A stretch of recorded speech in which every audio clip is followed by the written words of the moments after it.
বৌদ্ধ ধর্মে আত্মা বা আত্মান বলতে কিছু নেই, যা স্থায়ী, অপরিবর্তনীয় এবং একটি স্বতন্ত্র সত্তা হিসাবে বিদ্যমান। বৌদ্ধ ধর্মে অনাত্ম বা নৈরাত্যর ধারণা বিশ্বাস করে, যা আত্মার অস্তিত্বকে অস্বীকার করে। এর অর্থ হলো মানুষ বা অন্য কোনো প্রাণীর মধ্যে এমন কিছু নেই যা মৃত্যুর পরেও টিকে থাকে। বৌদ্ধরা মনে করে সব কিছুই পরিবর্তনশীল এবং অবিচ্ছিন্নভাবে পরিবর্তিত হচ্ছে।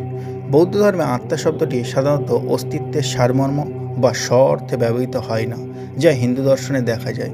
বৌদ্ধ ধর্মে আত্মা পাঁচটি স্কন্দ, অর্থাৎ রূপ, বেদনা, সংজ্ঞা, সংস্কার ও বিজ্ঞান, যা দেহ মনের উপাদানের সঙ্গে সম্পর্কিত। এই উপাদানগুলি অবিচ্ছিন্নভাবে পরিবর্তিত হয় এবং তাদের কোনো স্থায়ী সারাংশ নেই। বৌদ্ধ ধর্মে এই ধারণাটি নৈরাত্যবাদ নামে পরিচিত। এর অর্থ হলো কোনো আত্মা বা সত্তা নেই যা নিজেকে আমি বা আমার হিসাবে বিবেচিত হয়। বৌদ্ধরা বিশ্বাস করে যে মৃত্যুর পর পুনর্জন্ম হয়, তবে এটি আত্মার স্থানান্তর নয়, বরং কর্মফলের ভিত্তিতে নতুন দেহ জীবনের ধারণায় পুনরায় শুরু হয়।